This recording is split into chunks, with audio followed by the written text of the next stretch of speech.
people, we greet you now. Welcome now to this our channel.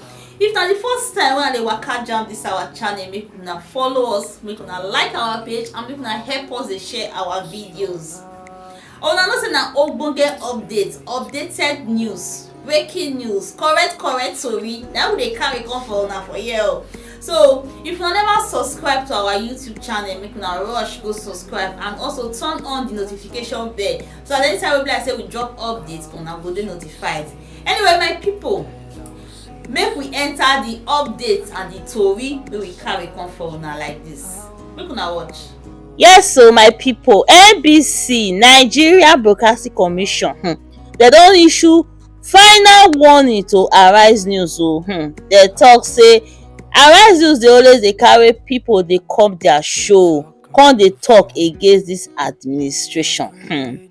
They even call name of all their letter so wey they issue to Arise, wey they take write this warning like this, so they call names. So names like Dele Farotimi, Kenneth Okonkwo, say they use some kind words for this administration, some kind words wey they use for the show for Arise, say they no accept am. Say if they continue like this, say this one after this final warning like this, say na lawsuits na go come follow am. People no be small gbas so.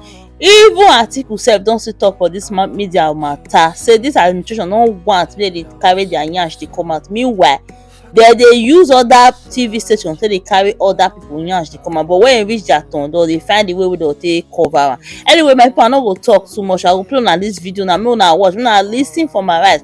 All these whole matters dey happen. Make una watch and make una no forget to like and share. Socio-Economic Rights and Accountability Project over the weekend halted the warning issued to the Arise News channel by the National Broadcasting Corporation over an alleged violation of the Nigeria Broadcasting Code. The Director General of NBC, Balarabe Ileila, issued the final warning to Arise, stating that the Commission had observed with concern the preponderance of incendiary remarks by guests featured on Arise News. One of the guests referred to in the letter is a spokesperson of the Labour Party, Kenneth Okonkwo, who appeared on Newsday on October 6th. NBC stated in the letter that Okonkwo used derogatory remarks on air. Well, in response, Okonkwo, in a lengthy post on Instagram, described the letter as an outright infringement of his fundamental human rights as guaranteed by the 1999 Constitution, and that the import of the letter was to intimidate him and Arise News. While Serap has urged the NBC to withdraw the said final warning to Arise, otherwise the Commission will be charged to court. Well, in the meantime, the presidential candidate of the People's Democratic Party, Atiku Abubakar, has alleged that the Tinubu administration has already perfected an elaborate and sinister plot to gag the media ahead of the release of the records containing the president's alleged criminal investigations by the Federal Bureau of Investigation. In a statement by his special assistant on public communication, Frank Shaibu, Atiku stated that the Tinubu administration had become frustrated with the Chicago State University scandal and that it was planning a massive offensive in the coming days. Atiku explained that the threat by the National Broadcasting Commission to sanction Arise News was only a tip of the iceberg, and added that the NBC had been watching as Tinubu's media platforms like TVC have been constantly attacking him and have refused to even air opposition views.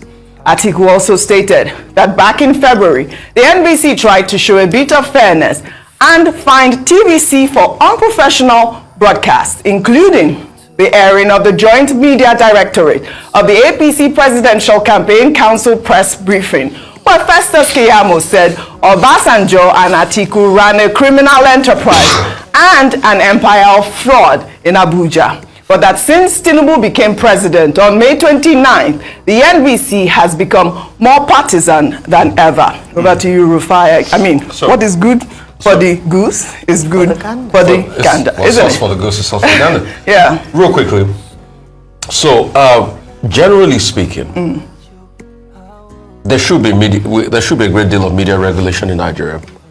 But what I'll suggest is the way we are doing it is not the right way. In a country where you have a media regulation that directly has a direct line to the government, it's not going to give you fair media. What we should do is have like a consultative forum where there's a chair anyway. But this consultative forum should have people from different interest groups in society, and they should be the one to review every decision and met out every action by the media regulators. With that, you have a lot of fairness. If you had seen, there's been a lot of articles written over the weekend as regards what happened to Arise on the final warning letter. Because I make bold to say, this is the same country we were in, that the state broadcaster broadcasted a coup on television. An election had not been completed. The acceptance speech of somebody was read. You wonder, didn't they have an editorial department? And it was broadcast on TV and we didn't see any big fines come down. The other TV station that was mentioned, I'm sure you know what happened. In fact, in the NBC letter, they said that in a 20 news bulletin or 30 news bulletin, about over 15 or 16 of them was for a certain political party. The opposition had no voice at all. Furthermore, in all of this rigmarole as regards the electoral process, the EU reports adjudge Arise to be the most fair and the most balanced out of all the media houses when you see the cashment as regards the disposition on who were given, which kind of view were given sides. And it's in the EU report. Go check me. Don't take my word for it. Go to the EU report. But most importantly, we've also had many faux pas. And I'll go back to the case of NSAS. I remember I did ask a very pertinent question. 3 TV stations were fined by the regulators under Mr. Armstrong in Dutch about then. And I did ask, what did the NBC use to authenticate the videos that they say were not true, that were fake videos?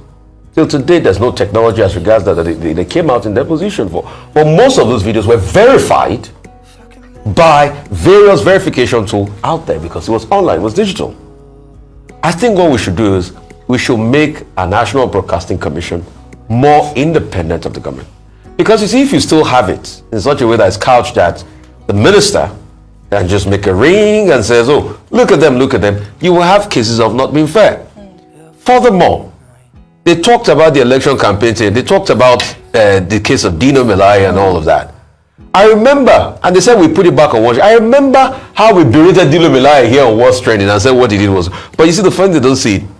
But a presidential candidate of a certain political party said all sorts of words like, oh, labor in vain, this one, just lie statistics and all of that. And it was shown on TV and we didn't see.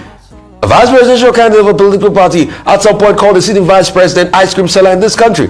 We didn't see all of that.